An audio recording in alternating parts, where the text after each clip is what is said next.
ndababaye muri iyi minsi natandukanye no muri ya myaka ya 70 na kandi 80 gushika 91 aho mpemu yera yavugana n'abakozi naho yaba umukozi mutoyi akumva ngo duhawe ububasha bwo gukandagira inzoka na skorpiyo, duhawe ububasha bwo kwirukana impemu mbi, duhawe ububasha naho twoje ikintu cica ntaco kizotugira na gatoya.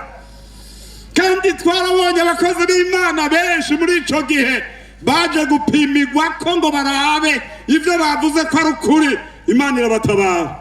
Ariko uyu munsi abantu benshi baraniha uburozi burabafata muzopfa. Turafise umukuru arutabarozi ni Yesu Kristo. Reka kugenda n'ingogo y'amashetani, uburozi n'abakristo buzogufata.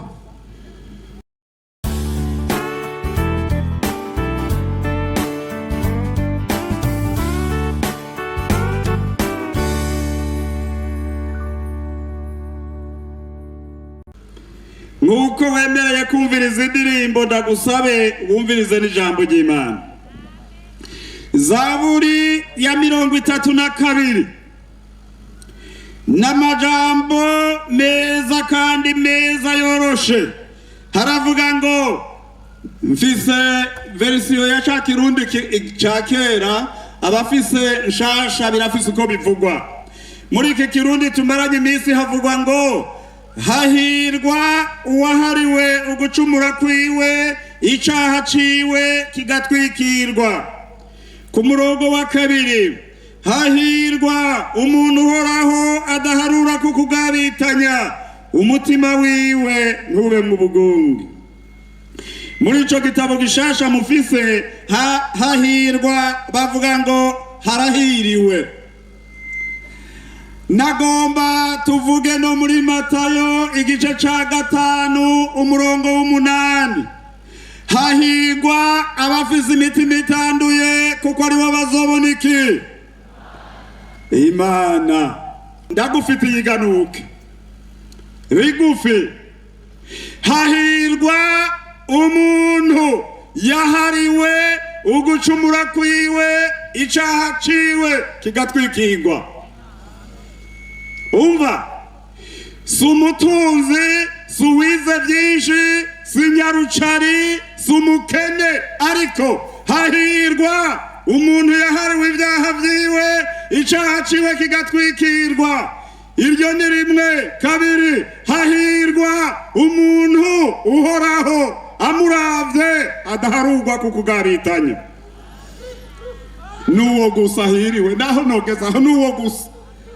Ugombe ube munini canke muremure, ugombe uruwo mu nda y'ingoma, ivyo ntaco bikubwiye kuri iri jambo. Agasanga utahariwe ibyaha vyawe umeze nk'ibi biti bishinze hano vyumye bitagira ubugingo.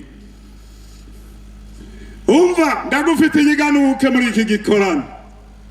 Ku munsi wa 4 aho twugurura iki gikorano, umukozi w'Imana yatwigishije yavuze ngo yatumwe kurondera umunyabyaha iyo yoba ari hose, iyo yoba yinyegeje, iyo yoba yikinze.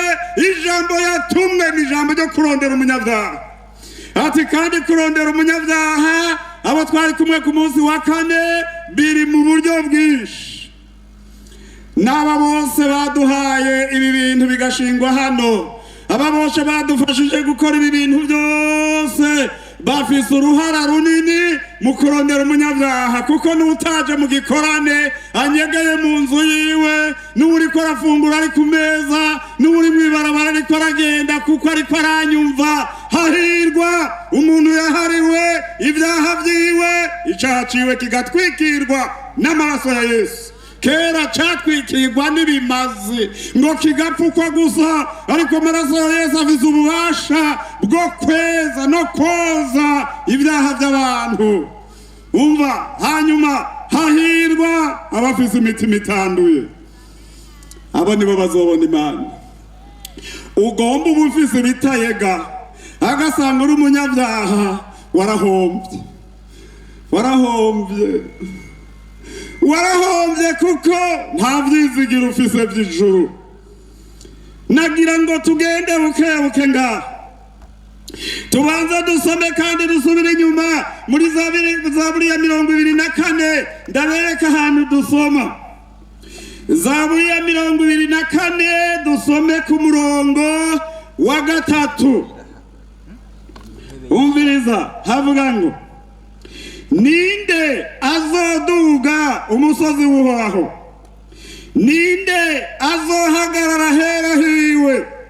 Umviriza inyishu: n'ufise amaboko akeye n'umutima utanduye, atigeze kwerekeza umushaha wiwe ku vy'ukubesha, ntarahire iki? Ibinyoma. Hewe aha hantu agasanga umuntu azoduga kubana n'Imana, hamwe bamye baririmba, agasanga ari umeze gutyo. Ntimugaye abantu 8 bo mu gihe ca Nowa ko babaye bake muri kiriya gihe. Ntimuvuge ko mu gihe ca Lote abakize umuriro ari bake. Umviriza, uca wipimamwo urabe ninde azoduga umusozi w'Uhoraho, ninde azohagarara ahera hiwe. N'ufise amaboko akeye, n'ufise umutima utanduye, atigeze kwerekeza umushaha wiwe ku vy'ukubesha, ntarahira ibinyoma. Nguwo umuntu azoduga ku musozi w'Uhoraho. Nagira ngo mvuge akantu gatoyi cane. Abasomyi ba Bibiliya iyo basoma muri Bibiliya barakuramwo amajambo. Hariho amajambo abiri. Iyo bavuga ishengero rya Pentekote ry'i Bujumbura, canke bakavuga ati ishengero rya Pentekote ry'i Bujumbura ububwiriza bwo mu Gahahe, nukuvuga ngo baba bavuze abantu bose binjirira aho hantu. Ariko iyo bahinduye bakavuga bati ishengero rizwi na Kristo, ishengero rya Kristo riri mu ishengero ry'i Bujumbura, n'abakristo kristazi bari ku ikimenyetso. Amen, amen, amen. Kandi abonyene baba benshi baba bake, nabo biteguriye kumva inzamba. Harimo abandi bakristo rero bitwa ba Matayo, bitwa ba Luka, banditswe mu gitabo ca hariya mu ishengero rya Pentekote ry'i Bujumbura, ariko batanditswe mu ijuru. Iryo ni banga rya Kristo, kandi igitigiri ca bene abo baba benshi. Reka ndakubarire, ubinkundiye ureke ndakubarire. Abisirayeli igihe bava mu gihugu ca Egiputa, bavuyeyo ari benshi, kandi bari bagizwe n'imigwi ibiri. Hariho umugwi wa mbere w'Abisirayeli bagenda bakurikiye amasezerano y'Imana. Bari barabariwe ngo muzogenda mu gihugu muri mu binyamukira imyaka 400, kandi imyaka 400 niyahera muzogaruka mu gihugu nasezeraniye basokuruza ko nzokibaha. Abo n'umugwi umwe wari ufise amasezerano y'Imana. Hariho abandi rero batagira amasezerano, ariko babonye Abisirayeli igihe abana b'imfura bapfa, igihe ahantu hose habonetse amaraso ku mumarayika atikiza atinjira, baterwa n'ubwoba, bagira ikiryoha bati ntawosigara muri iki gihugu, reka tujane n'abantu b'Imana. Abo rero barajanye, kandi Imana ni inyembabazi, baraciye no mu kiyaga gitukura, baragendanye nabo mu bugaragwa. Igikorwa rero bari bafise abo bantu batagira amasezerano cari ico kuriza no kwibagiza Abisirayeli amasezerano y'Imana, ngo babure amazi, bagaca bavuga bati ehe ya Mana inyota iratwishe, ya Mana yadukuye mu gihugu ca Egiputa heraba. Bagira ngo barashonje teheraba, mwebwe n'abantu mwavuze ngo mugiye mu gihugu gitemba amata n'ubuki, ariko hariya mu Egiputa twararya inyama, twararya amafi, twararya ibitunguru, twararya konkombure, twararya ibintu byinshi ataco dutanze. None raba ya mana rero uburuma buratwishe. Abisirayeli rero kuko bariko bakekezwa n'abantu batagira amasezerano, nabo bagaca barira bati ni kweri, bagaca barira. Hanyuma rero barize bagaca babamwo imyidodombo. Imyidodombo irabandanya iraba myinshi. Muri ico gihe rero harabamwe n'abagabo bashika 250 bari barongowe n'abagabo batatu bitwa Kora na Datani na Biramu. Baca baje imbere y'ishengero baravuga bati ngo tugararize Mose na Aroni twisubirire muri Egiputa. Muri ico gihe rero Imana ni Imana, Imana irahambaye. Imana irabarira Mose, tabo bagabo ngira ndabahonye mukanyisase nawe ndaguhindura ihanga rikomeye. Mose acaravuga toya, erega aba bantu hamwe boca wohonyira ihanga ryose, abantu bovuga kuri Imana yicana, bireke uko. Ariko Imana rero irazi ubwenge, icisha mu yindi nzira. Tabo bantu bose ko bihaye ibango ntabahaye, nubahe ivyotero vyo guhereza, kandi uhe na Aroni, kandi aba bantu bose nibaze bahagarara imbere yanje, hanyuma nanje ndaza kubiyereka, ndaza kwereka nabo natoranije nabo ntatoranije. Hanyuma rero kandi Mose rero uzotinye umuvyeyi ubonye ashavuye, uze wirinde wa muvyeyi ufise abana, uze wirinde kuzurakanka canke kuzuraturabika abana, kuko icatumye Imana ishira mu mabwirizwa yayo kubaha abavyeyi ni kibazo. Nico kimwe n'umukozi w'Imana, uze wirinde kuvuga amajambo mabi ku bantu urongoye no kwa mubatete kuvuga ibitari vyo vyobafata. Ikindi gihe rero Imana igihe yari iriko irakora ivyo byose neza, iriko irabitunganya, abo bantu 250 erega barapfuye, erega byarakomeye, erega ikimazi n'ubuherezi bwemewe bwahavuye mu bwo kwa Aroni na Mose, ibindi birahagarara. Rero ndakubarire, mu nyuma bashishikara kugarariza. Imana iravuga ati aba bantu rero nimwigire inyuma, mubava impande. Hanyuma Mose rero arasenga ikintu caranteye ubwoba. Imana yo mwijuru, umviriza rero aba bantu ko babaye gutya, hamwe ho kwaduka ikintu cinzeduka kuri aba bantu, abantu bose bakabibona kuko zikidasanzwe, abantu bo kubaha.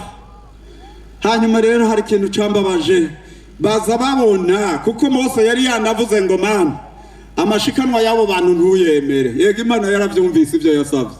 Mu nyuma rero baza babona isi irasamye irabamira n'ingo zabo n'ababo bariya bato bari bakiri kumwe nabo. Abantu bose baca bakoma induru, bivuye kuki? Ku myidodombo, bivuye kuki? Ku mugararizo, bivuye kuki? Ku bantu bari muri iryo hanga ariko batisunga amasezerano y'Imana. Nagomba kuvuga iki ngaha, aha mw'ishengero ry'Imana harimwo abantu benshi, naho wobona bicaye, naho wobona baraho, naho wobona basayangana, harimwo abantu benshi batagira ico bisunga mu masezerano y'Imana. Buzuyemwo imyidodombo, buzuyemwo urwanko, buzuyemwo ishari, kandi birabagora. Barabujije Imana yo mwijuru kugira ico ikoreye muri bo, kuko nimba bavuga ngo hahigwa ufise umutima utanduye, none imyidodombo irimwo, urwanko rurimwo, ububi bwose burimwo, umutima kweri ntiwanduye? Nimba urimwo urwanko, urimwo umwikomo, urimwo kwidodomba, urimwo inzigo, nivy'ukuri umutima wawe ntiwanduye? Ko Bibiliya ivuga ngo hahirwa, amen, abafise imitima itanduye kuko aribo bazobona Imana. Ko Bibiliya ivuga abatarahira ibinyoma, abafise amaboko akeye, ko ari bo bazoduga ku musozi w'Imana. Wewe ubivuga kwiki ivyo? Umeze nk'abakristo rero bo mw'ishengero rya Pentekote ryo mu Gahahe, ariko atarabashizwe kw'ikimenyetso ca Kristo bazokumva inzamba. Ndagomba rero tuvugane akandi kantu kamwe kagufiya, ugasome wumve. Icete ca mbere Paulo yandikiye Timoteyo, niho tugomba dusome. Icete ca mbere Paulo yandikiye Timoteyo, igice ca mbere n'umurongo wa 19 havuga ngo, aho hantu humvirize neza, ugumye ukwizera ufise umutima utari mwijwi rimeze gute?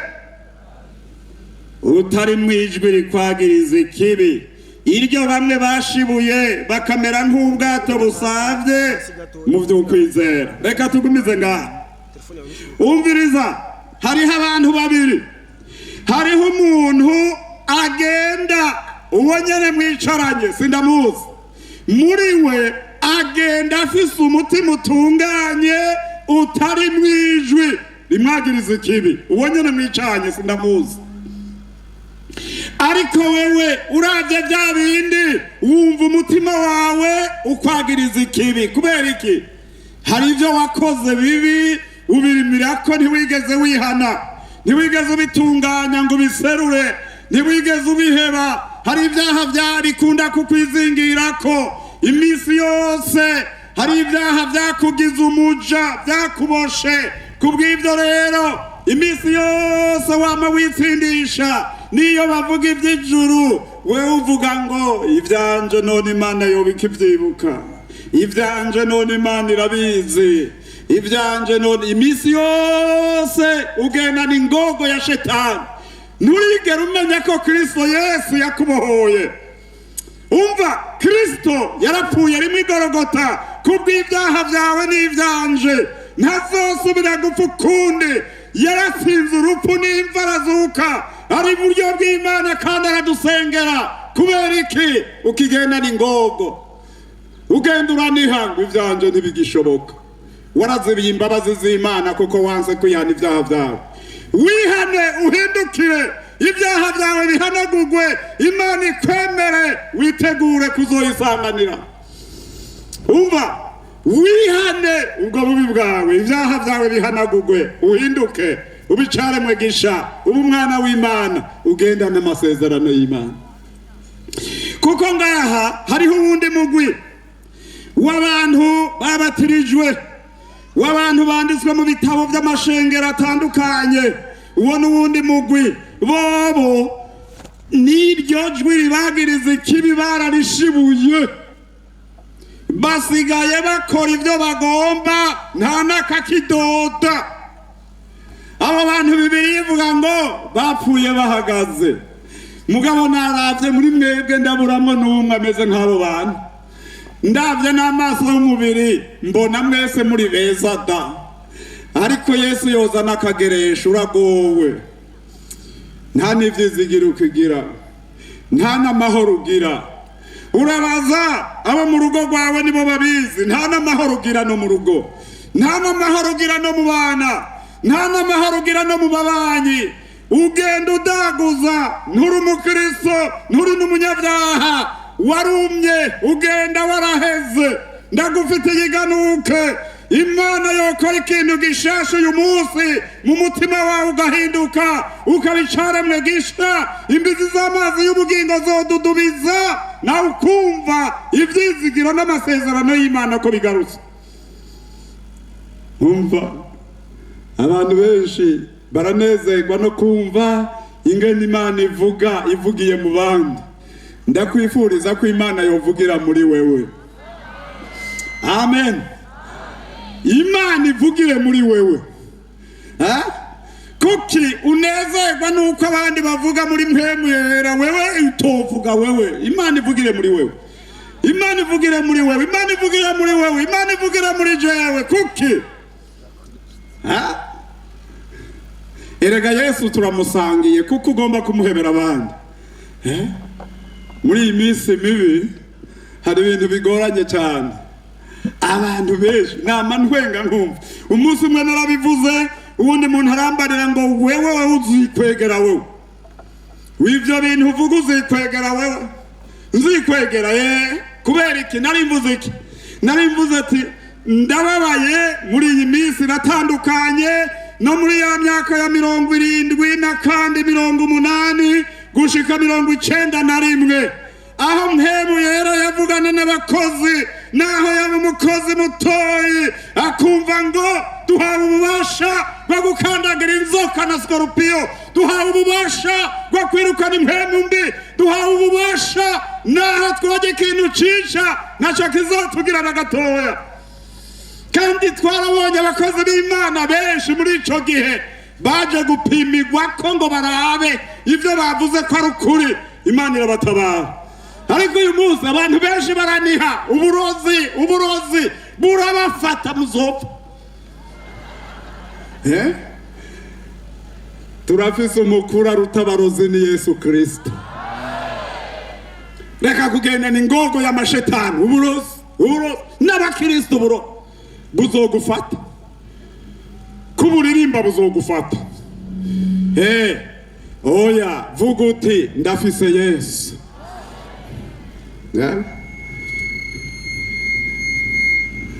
Narabashingiye ntayigiye kimwe n'umuntu umwe w'umupagani, yari afise abagore benshi 5 n'abana 100. Urumva ufise abagore 5. Ikindi gihe rero abona umuntu umwe arwaye, araza aravuga ati umva arakatano umupanga wakata hasi, tuyu muntu niyavyuka ngaha Imana usenga izoba ariyo. Mukozi w'Imana aravuga ati nanje natavyuka Imana nkorera mu ijuru izoba itariho. Hari heze imyaka myinshi uwo muntu agwaye, bukeye aca atangura kugendagenda. Hanyuma rero uwo muntu aca yita uwo mukozi w'Imana nawe ko ari umurozi. Umviriza rero, hahirwa ufise umutima utanduye. Ivyanduza umutima nivyo nyeneka, ivyo vyakugarutsemwo vyari vyarakuvuyemo. Hahirwa ufise umutima utanduye kuko ari wazobona Imana. Hahirwa umuntu afise umutima utari mwijwi rimwagiriza ikibi. Wewe uvuga ngo uragomba kuzura n'Imana, ubu umukunzi w'Imana kandi utagomba kuzura n'abantu. Aba bantu baba mu Kayanza baturirimbiye, mwumvise indirimbo baririmbye indirimbo nziza, sibo baririmbye inkingi.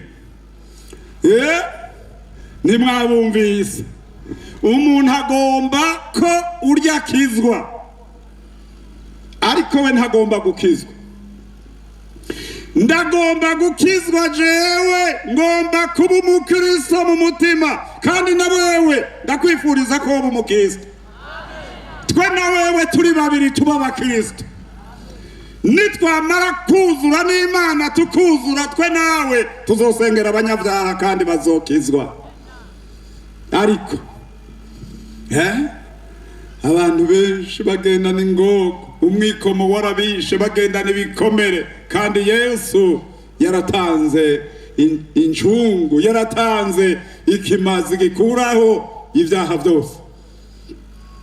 Nagomba ngo twongere dusome gatoyi, murabe twunguruze gatoyi, kuko amasaha yamaze kugenda, ntidushobora gusoma byinshi, turasoma bikeya. Dusome hariya muri Timoteyo, kandi muri ico gice nyene ca 3, Timoteyo cete ca mbere igice ca 3, turasoma harya ku murongo w'9. Aho hantu havuga ngo ariko bagumye ibanga ry'ukwizera, bafise imitima itari mwijwi ribagiriza ikibi. Umva, ahantu havuga ku bantu bitwa abakozi b'ishengero. Abo bantu Pawulo arabarira Timoteyo ngo baba abantu bagumya ijambo ry'ukwizera batari mwijwi ribagiriza ikibi. Nukuvuga ngo ivyo turiko turabifuriza mwebwe ishengero rya Kristo na twebwe abakozi b'Imana turavyifuriza. Nushobora gukorera Imana ugenda nijwi rikwagiriza ikibi. Umva, ibikorwa byiza turiko turakora tuzovyambara n'ivy'ukuri, ariko ntitubikore mu kiryoha, tubikore dusunitswe na mpwemu yera, imitima yacu itwemera itatwagiriza ikibi. Twagomba dusome mu gitabo c'Abanyefeso igice ca 4 umurongo wa 25. Abanyefeso igice ca 4 umurongo wa 25. Iyo abantu bahariwe ibyaha hariho irindi zina bitwa n'abakristo. Iyo umuntu ari umukristo aba ari umuntu yemera ibya Kristo neza. Umviriza rero, sinza kwirirwa ndabisobanura ngira ndabisome gusa ko twebwe turabakristo. Umviriza rero, ingeso zikwiranye n'umukristo mwiza uko zimeze ngira nsamurabe. Icete Paulo yandikiye Abanyefeso 4:25. Maze mwiyambuye ibinyoma, umuntu wese avugana ivy'ukuri na mugenzi we, kuko turi ingingo z'abagenzi bacu. Nimwaraka ntibabakoresha icaha, izuba ntirirenge mukiratse, kandi ntimuhe wa murwanizi icicaro. Uwiba ntakongere kwiba, ariko apfuma acumukura akoreshe ayiwe maboko ibyiza, kugira ngo aronke ivyo gufasha ukennye. Ntihakagire ibiyago bibi biva mu kanwa kanyu, ariko muvuge ijambo ryiza ryose ryo gukuza ukwiye kuribwirwa, kugira ngo riheshe abaryumvise ubuntu bw'Imana. Kandi ntimukababaza mpwemu yera w'Imana yabashiriweho kuba ikimenyetso gushika ku munsi wo gucungurwa. Umviriza, umururazi wose no kujingitwa n'uburake no gutongana no gutukana bibavemwo hamwe n'inzigo yose. Mugiriranire neza, mugiriranire imbabazi, muharirane nk'uko Imana nayo yabahariye muri Kristo. Umva uko twari dukwiye kumera. Umviriza, ibi bintu ni byiza. Ibi bintu ngaha mubisomye mukabyihweza ni byiza mbere cyane. Twiyambure ibinyoma, tuvugane iby'ukuri, ntiturake ngo bidukoreshe icaha. N'uwo byoshikira akaja muri izo ntege nke, izuba ntirirenge. Ibi rero murabibariza hariya mu ngo z'abantu b'Imana bitwa ko bari muri Kristo Yesu. Ashobora no kuraka iyinga, ashobora no kumara iminsi. Inyishu zo kuraka umwanya muremure abubatse bibatera kugabura n'inzu yabo. Kubera iki? Barenze ku cagezwe c'abakristo. Hariya hepfo yoshishikara gusoma ukaraba neza, havuga ngo ntiduhe umurwanizi icicaro, havuga ngo ntitwibe. Hariya hepfo ushishikaye gusoma haravuga ngo n'ibiyago bibi ntibibe mu kanwa kacu. Ariko ngo amajambo yose tuvuga aba amajambo yo gukuza, abakwiye kuyabwirwa. Hanyuma rero ntitubabaze mpwemu w'Imana. Mpwemu yavuga we ugapinga, mpwemu yaguhanura we ukanka. Ntihagire umururazi no kujingitwa n'uburake no gutongana biba mu bakristo hamwe n'inzigo yose. Ariko ibikwiye kutubamo ngibi: kugiriranira neza, kugiriranira imbabazi, guharirana nk'uko Imana nayo yaduhariye muri Kristo. umviriza namba tubishitsa Imana ishimwe. Umviriza rero twongere tugaruke hariya mu gitabo c'Abaheburayo turabe dutera duheza 12 icete candikiwe Abaheburayo 12 umurongo wa 14. aha mukurikire kugiranira amahoro n'abantu bose n'ukwezwa kuko utejejwe atazoraba umwami. Mwizigame ntihagire umuntu adashikira ubuntu bw'Imana, kandi ntihakagire umuzi wo kurura umera ukabahagarika imitima abenshi bakandura. Ntihakabemwo umushakanyi canke igihumane nka Esawu yaguranye ibyo kubasamuragwa kwiwe ingaburo imwe,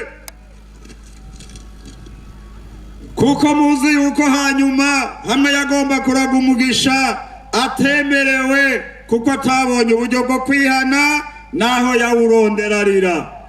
Umviriza bantu b'Imana, agasanga mwarakijijwe mwarahariwe ibyaha ngiriganuke. Umva tugiriranire, nanje ndimwo, tugiriranire amahoro n'abantu bangahe? Umva hanyuma duce tubishira kwiki, tumaze kugiranira amahoro n'abantu bose hariho irindi jambo rica rikurikira duce dushirako ukwezwa kuko utejejwe atazoraba umwami. Umva ngaha hantu harakomeye. Twizigame ntihagire umuntu adashikira ubuntu bw'Imana, kandi ntihagire umuzi wo kurura umera. Umviriza ngaha hantu ko turaba Kristo twuzure n'abantu bose. Mwebwe mwicaye ndabona mukundanye cyane, twese turakundanye kuko turi muri Kristo Yesu, turi umubiri wa Kristo. Ariko rero ngira ndabibutse hari akantu kigeze kuba kunahangwa muri iriya myaka ya kera ya 84 n'umushitsi yaravuye ikishasa yariko rigisha avugiramwe akantu. Harya abantu b'abashitsi barakunda ivyo bavuga, avugiramwe akantu ngo barira uwo mwicaranye ngo ndagukunda cyane. Hanyuma rero muravye asanga ntamukunda na gatoyi, ati ntubivuge, urazi ko tutakundana, ntubivuge. Hanyuma rero twebwe twari hari imbere tukumva umengo hari kivuzwe. Ariko rero ndakunda Imana, sinovuga amazina yiwe, igisagara ni gito ngo mumenye uwo muntu yahavuye abo umukristo mwiza.